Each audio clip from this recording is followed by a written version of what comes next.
Prana, Lido. They're on Zoom. We do this on Zoom at the same time. Oh, I see. Okay, I didn't know what you were talking about. Yeah. It's ever since the pandemic, we started doing things on Zoom, and people from out of town join us. Oh, Yeah. Out of state, even. It's on. I really appreciate you doing it. Thank you. Oh, well, actually, I think it's the one good thing that's come out of the pandemic. I agree. Yes. Yeah. So. Well, I was in Pittsburgh. I came home yesterday. It was 29 degrees. It was almost 80 today here. that's a shock to your system. Yeah.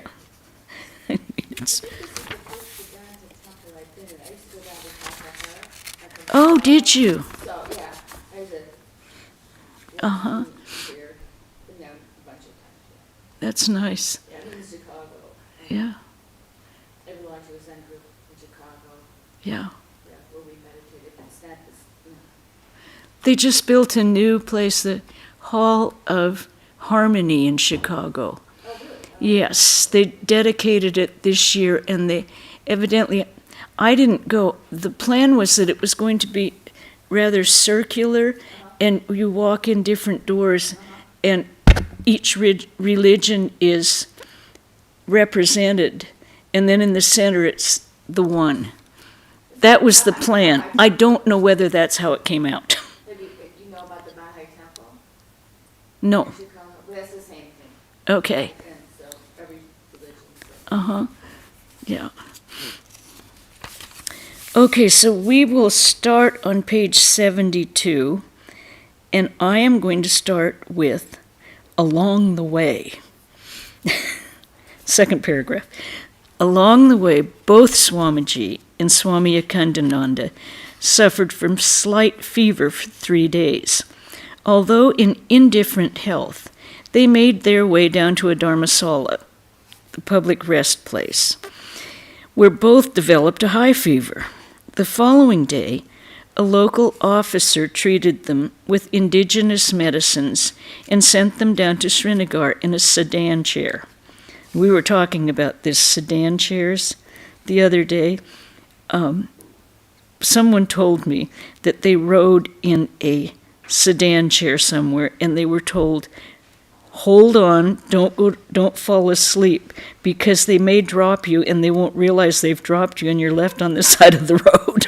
So, not as comfy as we think it sounds. Here in Srinagar, in a few days they recovered. The natural beauty of the place prompted them to stay on for a whole month practicing sadhana. But Swamiji was eager to see the Bhagirati, and so they started on foot for Terry. In the reminiscences of his travels in the Himalayas with Swamiji, Swami Akhandananda relates the following. Swamiji and I were in the hills. Once we saw a sadhu seated in meditation, covered with a cloth from head to foot. He was snoring loudly. Swamiji remarked, "Look, this fellow is sleeping while seated for meditation. Put his shoulder to a plow, and then he may come to some good." I know. When we were doing some hard physical work, we would fall asleep in this shrine at noon, and we were told, just get up and walk around. Don't bother sitting there. Even in the Himalayas, a natural place for tapasya, such conduct in a sadhu made Swamiji realize that inertia, tamas, was masquerading in the garb of sattva, calmness. Throughout the country, the remedy, as Swamiji saw it, was a massive infusion of rajas, energy, a total revitalization of the society. On the way to Terry, they arrived at a village one evening, and Swami Akhandananda went in search of fire to prepare a smoke for Swamiji. But none of the hillmen would share their fire with him. On his return, he explained the problem to his 3 companions by means of a saying common in the hills. There is no giver like a Garwali, but he does not give unless threatened with a stick. So altogether the 4 struck the ground with their staffs and shouted, "Bring us fuel! Bring us fuel!" At once the hillmen brought bread and curries, fuel, fire, and tobacco to pacify the irate sadhus. Again at Terry in the Bhagirati, they devoted their time to sadhana. Swami Akhandananda was always mindful of the Holy Mother's words of caution, and they took great care to see that Swamiji did not suffer in any way. When they arrived in Terry, Swamiji decided to remain there to practice tapasya. Raghunath Bhattacharya, minister of the king of Terry, offered to build a hut for him. But Swami Akhandananda, after bathing in the Ganga, developed a mild fever. The doctor of Terry examined him and found his chest congested. He advised that he be taken to the plains for treatment. Swamiji's plan for tapasya had to be given up, and the party hastened to Mussoorie with Swami Akhandananda.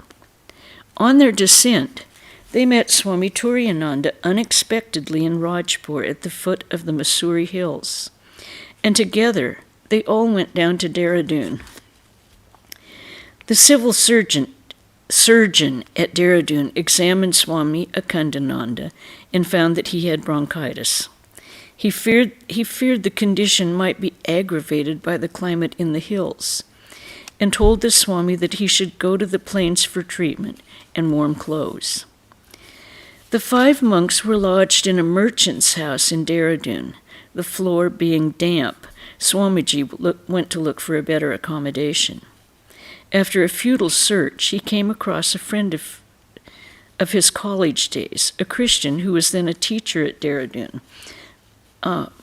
He was able to spare a room in his house for Swami Akhandananda. The Swami, being dismayed by the appearance of the cook in the house, however, soon returned to the merchant's quarters. At last, Pandit Ananda Narayan, a lawyer, consented to take charge of the patient's care. The good gentleman made proper arrangements for medicine, diet, and warm clothes, so that Swamiji was able to leave for Rishikesh for tapasya, freed from anxiety about his brother. While living in a hut at Rishikesh, Swamiji began to suffer from mild remittent fever, and after some days he collapsed, losing his power of speech. His condition became very serious. Unexpectedly, a sadhu appeared and gave him medicine which revived his consciousness. He was able to speak also. Meanwhile, at Dehradun, Swami Akhandananda's health did not improve. Pandit Ananda Narayan sent him the fare to Allahabad and sent him to Saharanpur. A lawyer of Saharanpur, Banku Bihari Babu, told him that Allahabad was not a suitable place and advised him to go on to Meerut. Now, all of these places that they're talking about in the Himalayas are towns that the wealthier people of Calcutta in Bengal would go to when it got too hot. So they were considered healthier places. But you can see they're having terrible problems up there. So, with a letter to Dr. Trailokyanath Ghosh, Swami Akhandananda proceeded to Meerut, where he remained under treatment for a month and a half. During this same time, the Diwan of Teriraj, Raghunath Bhattacharya, appeared at Swami Vivekananda's hut in Rishikesh and advised him to go to Delhi for treatment. Rejoining the other monks, the Swami and his brothers departed for Delhi. En route to Hardwar, they met Maharaj Swami Brahmananda, and forming a party of 5, together they went to Saharanpur. There they learned that Swami Akhandananda was in Meerut, they once left for Meerut. The sickly appearance and emaciated figure of Swamiji made Swami Akhandananda anxious. Swamiji then stayed with Dr. Ghosh, while the other brothers resided at the house of Yaneshwar Babu, who much later became known as Swami Akhandananda. In a fortnight, Swami Akhandananda had recovered, but Swamiji was still receiving medicine. Swami Akhandananda then took Swamiji to the garden of a friend of Yaneshwar Babu in the hope that he might regain his health more quickly. The place in which Swamiji now lived was known as Setji's garden. In a few days, all the other brothers joined them, and Swami Advaitananda, the elder Gopal, in the course of his travels, suddenly arrived. There were now 7 disciples of Sri Ramakrishna at the garden, and it became a second Bharanagore monastery. Meditation, reading of the scriptures, and spiritual discussions went on regularly. Swamiji quickly regained his health in this congenial atmosphere. Swami Akhandananda seized on every opportunity to render service to Swamiji. He brought books for Swamiji from the Meerut library, and he himself read extensively. On his way to Kashmir from Tibet, Swami Akhandananda had become acquainted with a relative of the Emir of Kabul. He now met the gentleman again, by chance, at Meerut, and took him to the garden to meet Swamiji. With great respect, the Emir's relative approached Swamiji and presented him with a large quantity of sweets, which Swami Akhandananda, with great joy, distributed among his brothers. Now, the Emir of Kabul would have been Muslim. They had all arrived in Meerut in December of 1890. And for about 4 months, the brothers passed their days happily in the company of Swamiji. But now, Swami Sardananda fell ill, and Swamiji felt a strong urge to live the life of a lone traveler. He decided this time that no one should accompany him. He was preparing to go to Delhi alone. When Swami Akhandananda said, "It is for your sake that I abandoned my plans to visit Central Asia, and now you leave me?" Swamiji was prepared for such a complaint. He replied, "You see, the company of brothers is a hindrance to my tapasya. One or another may fall ill. I cannot do my sadhana unless I sever this golden chain that binds me to you. I shall now live alone, and nobody shall know my whereabouts." At this, Swami Akhandananda responded, "All right, but you may be sure that if I fail to find you, though you be in the netherworld, then Gangadhar is not my name." After this, in the spring of 1891, carrying only his staff and a kamandalu, his water pot, Swamiji, in the dress of a wandering monk, left alone for Delhi. 10 days later, all the others also departed for Delhi. From Delhi, Swami Sardananda and Kripananda went to Etwa. Brahmananda and Turiyananda went to the Punjab, and Advaitananda proceeded to Hardwar. Now, the next chapter, a cliffhanger, in the quest of Swamiji. At Delhi, Swami Akhandananda sat on a bench in a park and thought to himself, "If by chance I meet a devotee of the Master, I shall go with him. Otherwise, I shall spend the night on this bench." At the other end of the bench sat a Mawari. Seeing the Bengali monk, he moved over towards him to pay his respects. He offered him money also, which the Swami refused. At this time, the Mawari remarked, "At Dakshineshwar I met Ramakrishna Paramahamsa, and now I meet another saint who refuses to accept money." Swami Akhandananda asked him who he was. I am Lakshmi Narayan Mawari, the man replied. Once I offered 10,000 rupees to the master, and I learned a fine lesson on renunciation from him. Swami Akhandananda was very happy to meet a devotee of the master in such an unexpected manner, and went with him to his house to spend some hours in conversation about Sri Ramakrishna. Later on, at Agra, Swami Akhandananda was charmed to meet a Sufi saint who could quote the Quran from memory. He asked the Sufi, "After a long life of spiritual practice, what have you realized?" The saint replied, "As a rod in a heap of salt gets corroded, even so am I merged in him." During this journey, the Swami met a Muslim fakir, absorbed in spiritual practices. They had long talks on religious topics. When the Swami told him how Sri Ramakrishna had practiced Islam and had experienced a vision of effulgent light, the fakir exclaimed, "Oh, how grand, how grand." In 1891, a few days before the Dol Yatra, or Holy Festival, Swami Akhandananda reached Vrindavan. I don't know what they're doing with that. Vrindavan, where the first sound he heard was Shamakund Radhakund Giri Govardhan, the sweet music of the flute. This is Vrindavan. One day while walking around this holy place, Swami Akhandananda had to comply with the entreaties of a simple Vraja girl to come to her house.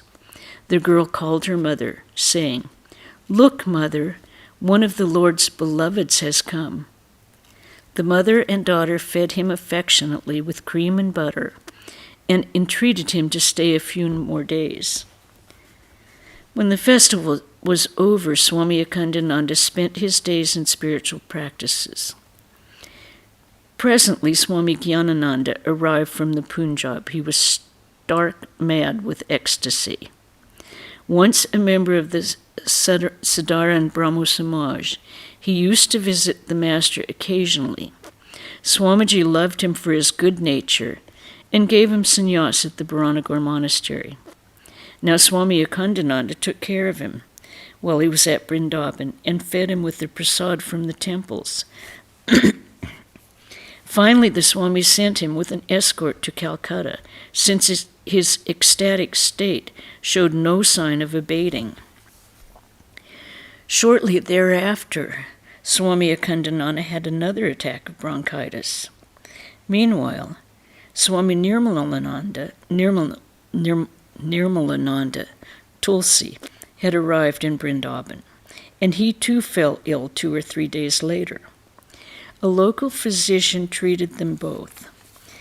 They then spent 3 months together in Vrindavan, and after a festival in honor of Sri Krishna, they went to Agra. Later in May, they visited Etawah and stayed with Biprabdas Bishwas, a pleader. I think that's a lawyer, isn't it? A pleader? Yes. Yeah. Swami Akhandananda, Abhedananda Kali, joined them there in the middle of July, but he contracted a fever and left for Varanasi. From a letter written to him by one of the brothers at the Bharanagore monastery, Swami Akhandananda learned that in the month of Vaishak, Swami Vivekananda had been in Jaipur. While at Etawah, Swami Akhandananda spent most of his time in reading the translation of the Mahabhashya of Panini and Sridhara. Swamin's commentary on the Gita. Here he exchanged letters with Pramada Babu on the duties of sannyasins and householders. During his time in Etawah on the Janmashtami day, Krishna's birthday, Swami Akhandananda, after reading a portion of the Bhagavata, laid his head down on the book and was thinking of the Lord, when suddenly he saw the Master in a very familiar way, standing near his head and asking him, "Are the people beginning to know that I came?" Swami Akhandananda was filled with joy. In September 1891, Swami Nirmalananda went back to the Bharanagore Monastery, and Swami Trigunatita Sarada, who became the head of the San Francisco Center, joined Swami Akhandananda in Etawah. As the latter was eager to see Swamiji, the two, after a few days, went to Vrindavan via Agra. Here, after seeing the illuminations of Govardhan Hill, Swami Akhandananda started alone for Jaipur to look for Swamiji. At Jaipur, he saw the image of Sri Gopinatha, and from Chatur Singh, a relative of the Raja of Khetri, he learned that Swamiji had initiated the Raja and spent 2 or 3 months with him before leaving for Ajmer. Chatur Singh gave the Swami a coat and some other necessary articles, and appointed one of his relatives to be his guide. Swami Akhandananda then went to Ajmer, only to learn that Swamiji was in Ahmedabad. Now, the Raja of Khetri was one of the men that financed Swamiji's trip to the United States, right? Yeah. At Ajmer one day, he chanced to meet the pious Christian devotee named Mr. Williams. Speaking of Sri Ramakrishna, he told the Swami, "The day I first went to see him, he spread a mat for me and another for himself, barely an inch away from mine. There might have been an inch of space between the mats, but not between the hearts." Mr. Williams realized the identity of Christ and Sri Ramakrishna and received a special inspiration from the Master. Still trying to locate Swamiji, Swami Akhandananda left Ajmer for Pushkar, where he met Swami Trigunatita again. The two came back to Ajmer, and once more, Swami Trigunatita fell ill. Swami Akhandananda nursed him. After a fortnight, Swami Trigunatita had recovered somewhat and wished to leave for Khandwa, but he was too feeble to walk. Swami Akhandananda usually traveled without any resources. He would not accept money from anyone, but if someone purchased a railway ticket for him, he would not refuse it. He now attempted to get money for a ticket for Swami Trigunatita, but without success. Finally, Chatur Singh's brother-in-law, Moor Singh, gladly purchased a ticket, and Swami Trigunatita left for Khandwa.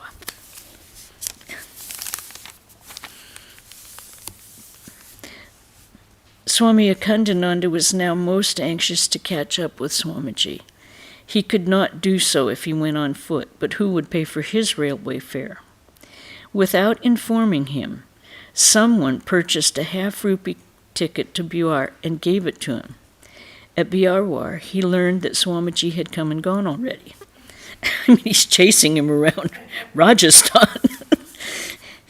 Swami Akhandananda now began to travel to any of the places for which the tickets were purchased by various people. Someone gave him a ticket to Mount Abu. He visited the holy places to be seen there and left for Ahmedabad. There he learned that Swamiji had gone to Wadhwan in Gujarat. A householder took him to Dakor. From there he came to Bharadabroach, and then on to the Gulf of Cambrai, where the Narmada River enters the ocean. He had a dip in the holy river and enjoyed the hospitality of a peasant family in a nearby village. After giving him a meal and a good room, his hosts all departed to harvest crops in the field. Swami Akhandananda was surprised and delighted to see their confidence in a stranger. When they came back from the field, he said to the mistress of the house, "Mother, how much trust in me you have. It's quite unusual." "But it is the duty of the householder, my son," replied his hostess. "One must accept a sannyasin for his garb alone. The sannyasin should do what is prescribed by his rules." From their talk, Swami Akhandananda learned how only a few days before they had been deceived by one in sadhu's dress. From the Gulf of Cambrai, they went back to Baroda. He went back to Baroda, stopped there for a fortnight, and then returned to Ahmedabad. Here he became acquainted with a sadhu who took him along with him on the train. On the way, he alighted at the Wardwan Junction and heard that a learned sadhu was residing in Junagadh. He discovered that the sadhu had left for Dwarka via Porbandar 4 or 5 days back. He's still hunting for him. From Junagadh, he went to the Holy Prabhas, and there took the steamer to Dwarka. At Dwarka, he heard that Swamiji had gone to Bet Dwarka, an island just off the coast. He spent a night at Dwarka and went to Bet Dwarka, where he was told that Swamiji had gone to Kuch Mandavi at the invitation of the Raja of Bhuj. Following in the tracks of Swamiji and just missing him by a day increased Swami Akhandananda's anxiety and zeal so much that he scarcely found time to see anything of the holy places he passed through.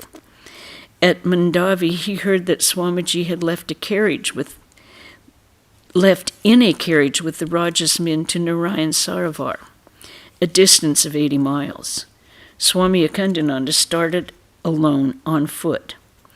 After he had walked 8 miles, a householder cautioned him that there was a danger of dacoits on the way. "I'm penniless," said the fearless monk.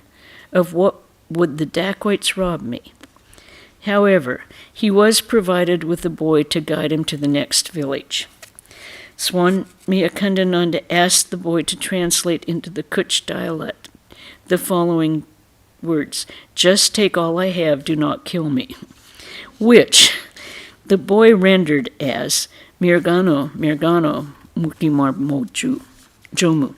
Swami Akhandananda memorized the words carefully as he walked along. He thought, "I'm going after Swamiji at such peril. Must I die at the hands of dacoits before I meet him? However, let me see what God wills." Since he would have had to wait a long time for a guide at the next village, he started out alone. 50 miles were passed in safety, and Narayan Sarovar was only 30 miles away. Most of the villages were deserted because of famine. After covering some of the remaining distance, he rested for the night at a small settlement where the road to Narayan Sarovar divides. The footpath with the village on the way was considered safe, but the road for carriages was 14 miles long, completely deserted and very dangerous. Swamiji will, in all probability, return by the carriage road, thought Swami Akhandananda. If I take the footpath, I might miss him again, so I will take the risk of going by the carriage road. As the penniless monk was about to start, a shopkeeper said to him, "Revered sir, you will find no human habitations on the way.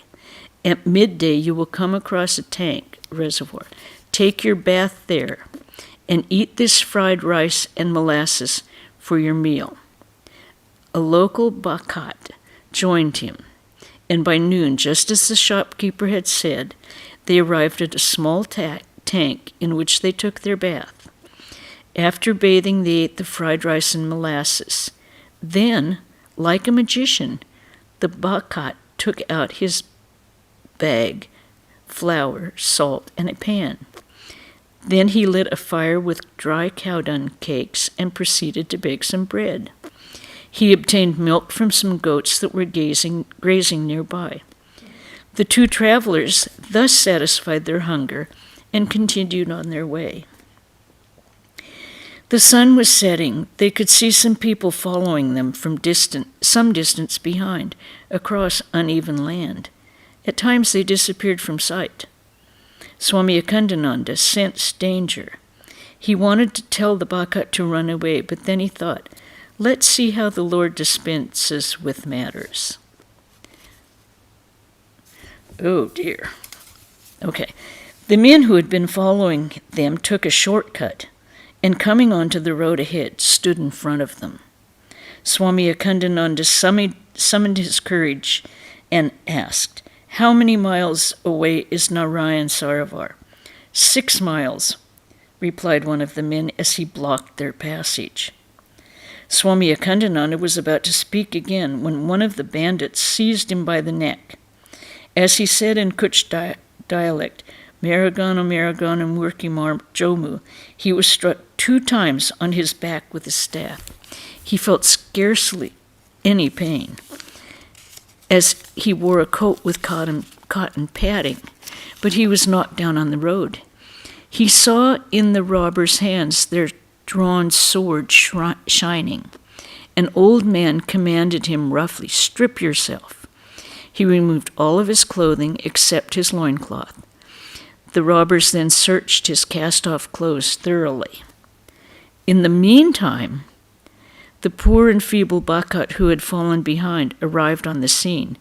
He began to tremble at the terrifying sight and crying out, "I am undone," fell down on the road.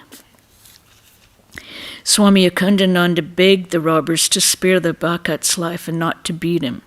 He told the Bhakat to give up whatever he had, saying that he would make good the loss. But his advice fell on deaf ears. The Bhakat was too frightened. The dacoits realized that the monk was penniless. They tried to tie his hands behind his back, but this he would not allow. They threatened to kill him. But undaunted, he told them in firm voice, "Do whatever you like. I won't place my hands behind me." The man who was trying to tie his hands gave up after a while for some unknown reason. Swami Akhandananda told them as they started to leave, "Take those warm clothes with you, friends. You are poor. You will need them in the winter." One of the robbers took the dust of his feet and said, "Be kind, Maharaj, be kind, but put your clothes on." With fingers to their lips, they indicated that he was not to tell anyone what had happened. They vanished in the twinkling of an eye. And we will stop there. I know. They're still continuing on their way. They have 6 more miles to go. Any questions or comments about... Swami Akhandananda led a very interesting life, and he covered most of India on foot. So it is inspiring. Okay, we have a couple of announcements. Swami Sarvadevananda will give his Gita class tomorrow at 5 o'clock. Saturday. That's not tomorrow. Sorry. I'm a little fuzzy on which day it is. Okay. Saturday the 25th is Karma Yoga Day, starting at 9 o'clock. So if anyone can come and help with cleanup after all of the activities, please come. At 5 o'clock that same evening, Saturday, Swami Sarvadevananda will give his class on the Bhagavad Gita. And then on the 26th, he will give a talk on Kali the Mother, because we've just finished Kali Puja and the immersion, and it is the season of Kali. So he will give a talk on that. I hope you can be here. No questions, no comments? Hi, Ganga. Get to see your face a bit. Okay. Good to see all of you. I look forward to it each week. Okay. Om Shanti, Shanti, Shanti. Hari Om Tat Sat Sri Ramakrishna Arpanamastu. Have a lovely Thanksgiving.